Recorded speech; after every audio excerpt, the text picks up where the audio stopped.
नमस्कार, सत श्री अकाल, आदाब। दूरदर्शन के बेहतरीन कार्यक्रम युव तरंग में आज फिर आप सभी का स्वागत है, इस्तकबाल है, अभिनंदन है। पेंडेमिक, ये लगभग 2 साल का ऐसा समय जब दुनिया थम सी गई थी। हम सब कहीं ना कहीं अपने घरों में कैद थे क्योंकि बाहर एक डर था, एक बीमारी हमारा इंतजार कर रही है। गवर्नमेंट गाइडलाइंस की बात करें या फिर हमारे परिवारजन, सभी ये चाहते थे कि हम स्वस्थ रहें, घर पे रहें और प्रोटोकॉल्स और गाइडलाइंस का कहीं ना कहीं पालना करें। लेकिन एक चीज जहां कैद नहीं हो पा रही थी या रुक नहीं पा रही थी, वो थी हमारे युवा साथियों की उम्मीदें और उन उम्मीदों पे चलने वाली वो राहें जिन पे वो अपने आगे मंजिल पाना चाहते थे। आज का हमारा चर्चा का विषय भी वही रहेगा कि क्या वो नई उम्मीदें थी और क्या वो नई राहें थी जो पेंडेमिक के समय में मेरे साथ बैठे इन सभी युवा साथियों ने देखी है। एक बार जोरदार तालियों से हम स्वागत करेंगे। तो भाई, नई उम्मीदें की बात हो रही है, नई राहों की बात हो रही है। पेंडेमिक का 2 साल का ऐसा समय जब बहुत सारा आपको समय मिला होगा कि आप इस पे अपना एक थॉट दें, अपनी एक ओपिनियन बनाएं। तो मैं आपसे जानना चाहता हूं, क्या नई उम्मीदें थी या क्या नई राहें थी जिस पे आप चलना चाहते थे? जी। तो सब पहले मेरी उम्मीद ये थी कि मेरे को अपने लाइफ में कुछ अच्छा करना है और जी। उसके लिए रिगार्डिंग मैंने बहुत सारे सर्च इंजन में जाके अपना इवेंट कंपनी खोलने की सोची मैंने। बहुत बढ़िया। और उसके बारे में चीज़ें देखी भी कि हाँ भाई जी। कैसे एक इवेंट मैनेजमेंट कंपनी आती है, उसके जी। फंडिंग कैसे आती है जी। और उस लोगों के बारे में जानना कि भाई हाउ डेकोरेशन वर्क्स डन।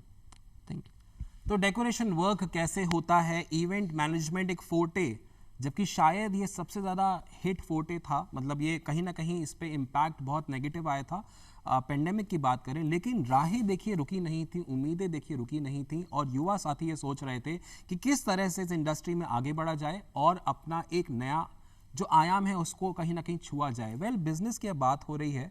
हमारी जो सरकार है वो स्टार्टअप इंडिया को लेके बहुत सारा प्रमोशन करती है और कहीं ना कहीं आज मैं देखता हूं कि बहुत सारे युवा चाहते हैं, कोशिश करते हैं कि उनका खुद का बिजनेस हो। इस बारे में मैं आपकी ओपिनियन, आपकी राय जानना चाहता हूं। क्या बिजनेस को लेकर के भी आपके कुछ प्लान्स हैं? जी। सर, पहले जो चीज़ें थी आज से पहले बिफोर कोविड, तो जी। चीज़ें ये थी, जॉब ओरिएंटेड थी। लोग जी। मतलब हम लोग पढ़ना चाहते थे, जी। चीज़ें उस तरीके थी। जी। बट आफ्टर कोविड मैं मेरा पर्सनली जी। माइंडसेट चेंज किया मैंने। जी। उसके बाद उस हॉस्पिटैलिटी इंडस्ट्री चूज़ करी, जी। उसके बारे में पढ़ा, देखा, जी। क्योंकि वो सबसे ज़्यादा अफेक्टेड थी, तो जी। उसके सबसे ज़्यादा चीज़ें चल रही थी, जी। उन्हीं सब बातों पे चल रही थी सारी जी। बातें। और उसी चीज़ के लिए मैंने खुद का बिजनेस ओरिएंट किया। उसी जी। चीज़ पे बिजनेस लाने के लिए एक रेस्टोरेंट, एक होटल प्रॉपर्टी, वाह। पहले रेस्टोरेंट, फिर उसके बाद होटल जनरेशन। बहुत बढ़िया। This is all. Thank you.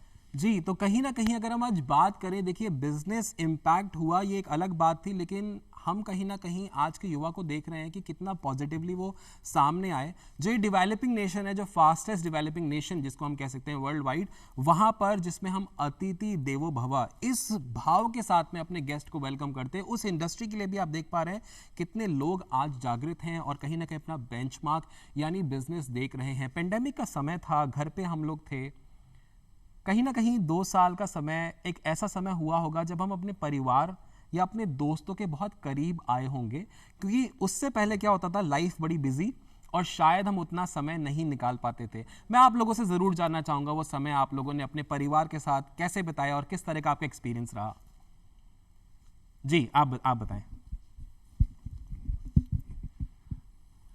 Covid से पहले स्कूल जाना और घर जाना, फिर कोचिंग, फिर आकर सो जाना, ये जी। सब चल रहा था। एक रूटीन था। रूटीन से बन गया था। लेकिन कोविड के आने के पर फिर घर वालों से, परिवार के साथ ज़्यादा इंटरेक्ट हुआ, उनसे जी। बैठ कर बातें करने लग गए। जी। जाना कहीं था नहीं, जी। सब कुछ बंद, बाहर भी नहीं जा सकते थे। जी।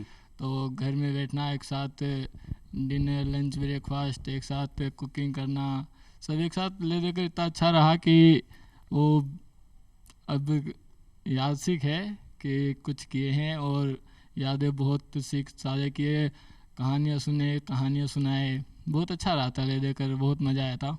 जी, आप भी अपने बारे में बताएं। तो यहाँ पर देखिए बात ये हुई है कि युवा साथी काफ़ी ज़्यादा इस चीज़ को मिस भी कर रहे हैं कि वो समय बहुत ज़्यादा ऐसा था कि परिवार के साथ में बिताया। जी, आप भी बताएं, क्या समय कैसा रहा वो? सर पहले जब मेरा स्टार्टिंग हुआ कोविड, पहले तो मेरे एग्ज़ाम्स वगैरह थे तो मैं उनकी टेंशन में रहता था। जी। तो जैसे उनकी टेंशन थोड़ी सी ख़त्म हुई तो फिर घर वालों के साथ बैठ के बोर्ड गेम्स खेले, उनके साथ टीवी वगैरह देखा, खाना बनाना सीखा। सब कुछ घर वालों के साथ बहुत अच्छा लगता था कि बच्चों वाले जो खेल होते, जो एकदम बचपन था ना हमारा, वो बचपन जिया वापस से।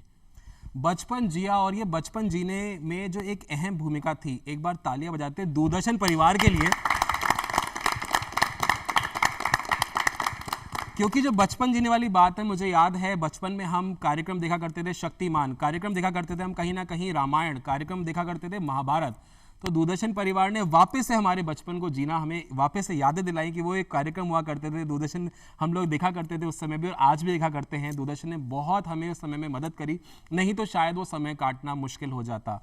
परिवार के साथ साथ दोस्तों के साथ भी आपकी क्या कुछ नज़दीकियाँ बढ़ी, या लगता है कि नहीं हम फ़ोन पे ही सीमित हैं? आजकल बहुत सारे गैजेट्स आ चुके हैं जहाँ पर हम बात करते हैं ऑनलाइन सिस्टम में, या ये लगा कि नहीं दोस्तों के साथ हम कहीं ना कहीं पास आए हैं? जी आप बताएं, फिर आते हैं आपके पास में। सर कोविड के अंदर सब दोस्तों से दूर हो गए थे, सब चीज़ें बहुत ज़्यादा बदल गई थी, किसी से मिल नहीं पा रहे थे क्योंकि सब लोग दूर दूर थे। जी बट कोविड के अंदर टू ओवरकम फूड और food packets and all help करना सबकी, तो हम लोगों ने दोस्तों ने सबने मिलके साथ में फूड पैकेट्स डिस्ट्रीब्यूशन किया था और सबने साथ में हम सबने साथ में मिलके सबकी हेल्प करी और सब लोग हेल्प सबकी कर रहे थे, बट कोई भी पुलिस के साथ नहीं था। हम लोगों ने पुलिस को भी फूड पैकेट्स बांटे, एनिमल्स के लिए भी बहुत कुछ किया। इस तरीके से हम दोस्तों में भी सब चीज़ें साथ रही। क्या बात है, एक बार जोरदार तालियां हो जाए इस बारे में।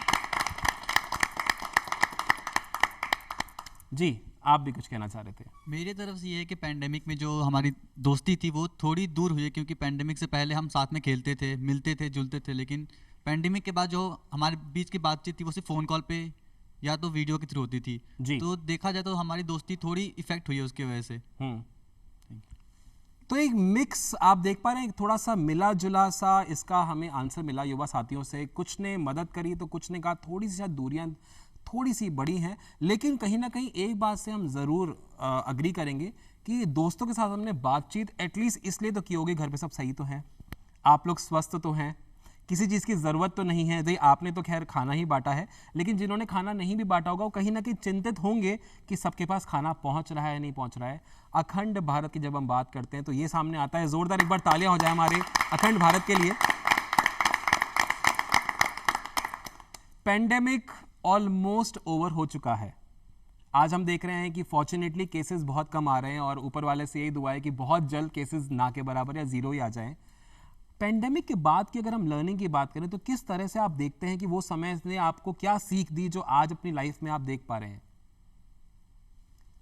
इधर से स्टार्ट करते हैं जी।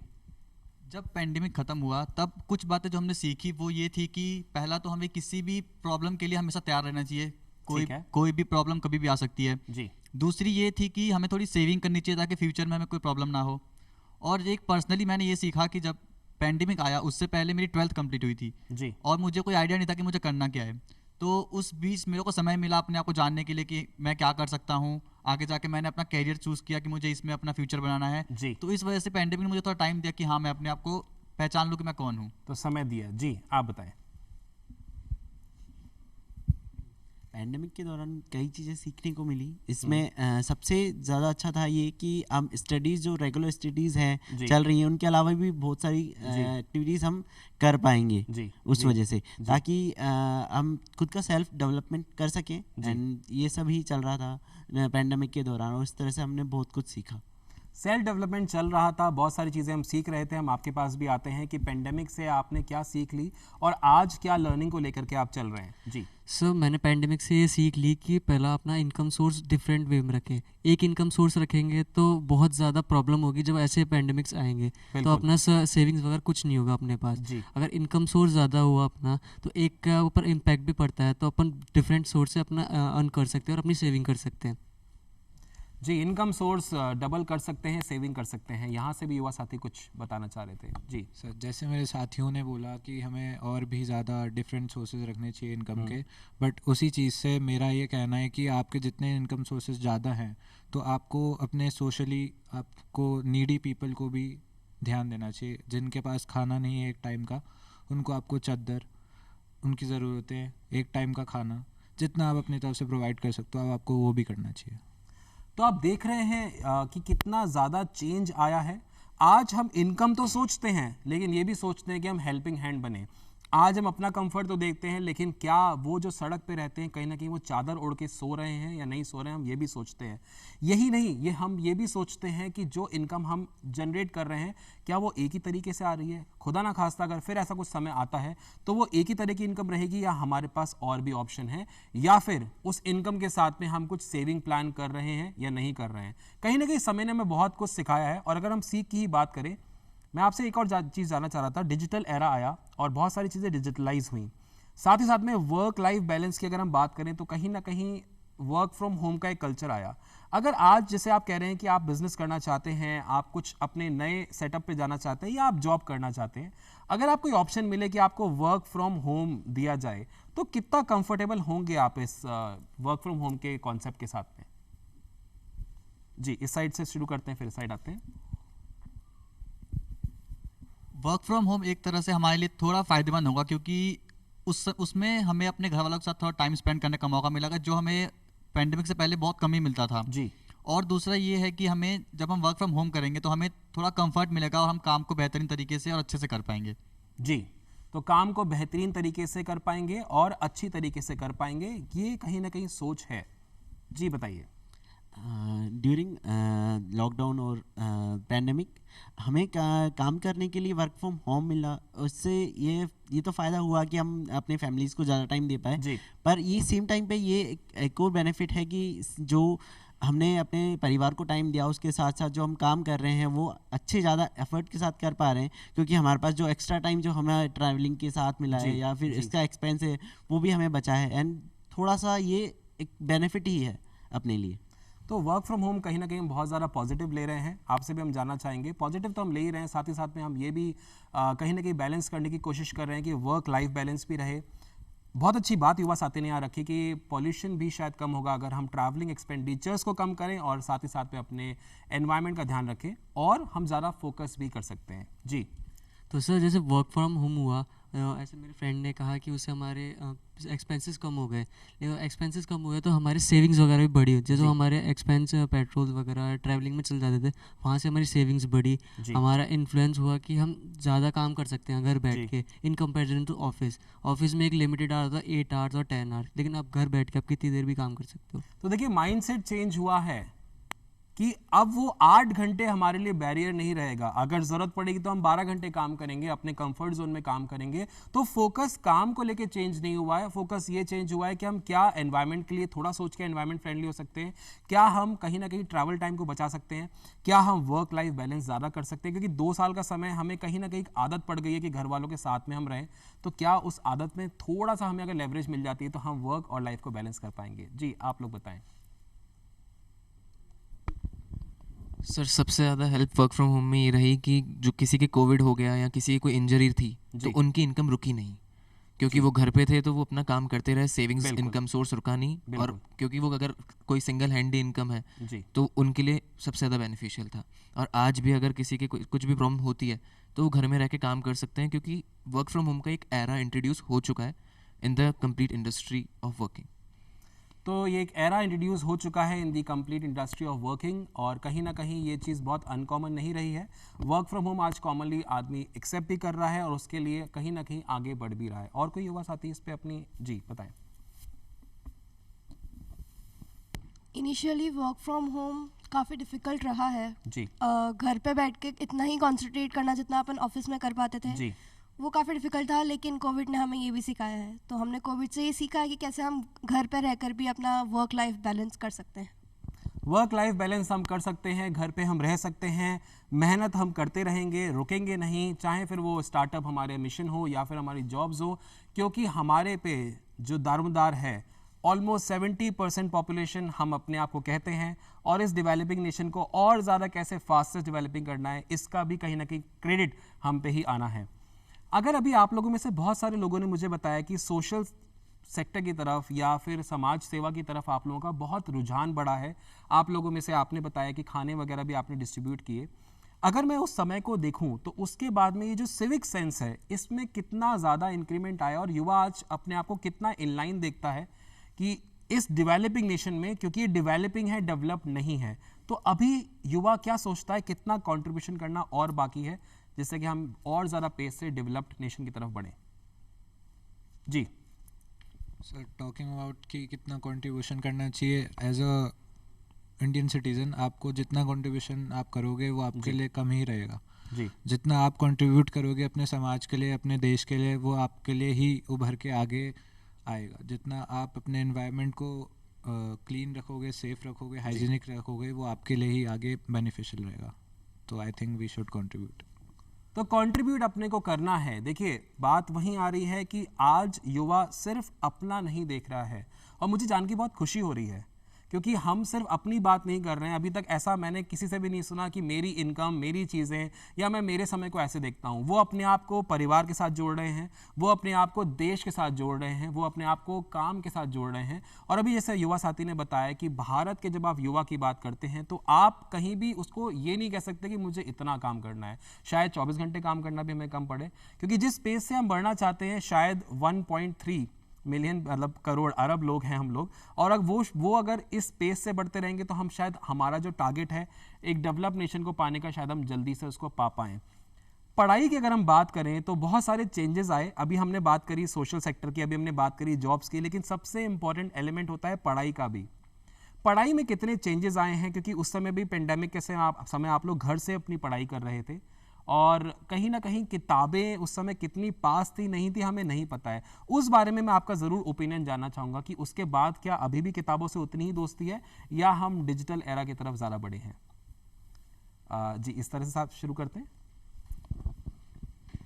डिजिटली तो ऑब्वियसली हमने बहुत कुछ सीखा है जी आजकल। किताबों का महत्व तो कभी कम हो नहीं सकता, बट हाँ हम डिजिटली बहुत कुछ पढ़ने लग गए हैं। जी दूसरी बात ये है कि हम एक कोर्स, जैसे पैंडेमिक ने हमने ये सीखा है कि हम अलग अलग तरीके से सीख सकते हैं।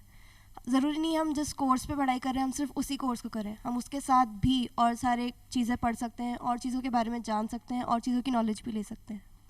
तो बहुत सारी चीज़ों के बारे में हम पढ़ाई कर सकते हैं, एक ही सब्जेक्ट पे हमें स्पेसिफाई नहीं रहना है। And thanks to Indian government अभी हम नए एजुकेशन पॉलिसी को बहुत ही जल्द लॉन्च करने वाले हैं। वहाँ पर हमारे बहुत सारे जो राहें हैं वो खुलेंगी, क्योंकि हम सिर्फ एक सब्जेक्ट वाइज नॉलेज नहीं ले रहे होंगे, हम अपनी जो आर्ट है या जो हमारा इंटरेस्ट है उसको भी सब्जेक्टिव वे में जा करके उस पर भी कहीं ना कहीं पारंगत हासिल करेंगे, और फिर वोकेशनल ट्रेनिंग एक बहुत इंपॉर्टेंट एलिमेंट रहेगा। जी यहाँ से युवा साथी कुछ अपना विचार शेयर करना चाह रहे थे। जैसा कि साथ में सभी ने बोला कि अभी उन्होंने बोला, मेरी फ्रेंड ने, कि ऐसे हम अपनी पढ़ाई के साथ, रेगुलर पढ़ाई के साथ हम अपना एक्स्ट्रा भी कुछ पढ़ रहे थे ताकि अपना जो नॉलेज है वो गेन कर पाएँ। इसमें पैंडेमिक के दौरान हमने बहुत सारी चीज़ें नई सीखी। कुछ है जैसे कि कंप्यूटर स्किल्स डेवलप की ताकि वो हमें फ्यूचर में काम आ सके, क्योंकि जॉब ओरिएंटेड है हमारा कोर्स वगैरह जो भी हम पढ़ रहे हैं वो हमेशा जॉब ओरिएंटेड नहीं हो, ये भी जो स्पेसिफिक नहीं है कि हमें जॉब ओरिएंटेड रहना है या नहीं रहना, बट कंप्यूटर स्किल्स हमेशा डेवलप करके रहनी चाहिए। जैसा कि वर्क फ्रॉम होम अब इंट्रोड्यूस हो चुका है, सो एक इम्पोर्टेंट स्किल्स में आ जाता है ये अपने। जी सो ये सबसे बेस्ट रहा कि हाँ इसमें कोविड में हमने ये सीखा, सबसे बेस्ट था। तो डिजिटल स्किल्स को हम कहीं ना कहीं आज प्रेफरेंस देते हैं। हमें ये पता है कि वर्क फ्रॉम होम में हमें हमारा कंप्यूटर को दोस्त बनाना पड़ेगा, और बुक्स तो हमारी साथ ही रहेंगी। अभी युवा साथी ने बोला कि ये भी एक बहुत नोट करने वाली बात है। जैसे मैंने क्वेश्चन इस तरह से फ्रेज किया था कि बुक्स हमारे दोस्त रहेंगी नहीं रहेंगी, तो ये आंसर आया कि वो हमेशा रहेंगी। तो ऐसा नहीं कि बुक्स से हम दोस्ती बनाएंगे, लेकिन साथ ही साथ में हमें डिजिटली भी अपने आप को एनहांस एम्पावर करना है, जिससे कि हम ग्लोबली जो दुनिया में आज ट्रेंड चल रहा है उसके साथ साथ में कहीं ना कहीं कदम से कदम बढ़ा के चल पाएं, या शायद थोड़ा सा आगे और बढ़ पाएं। और कोई युवा साथी इस बारे में अपने विचार?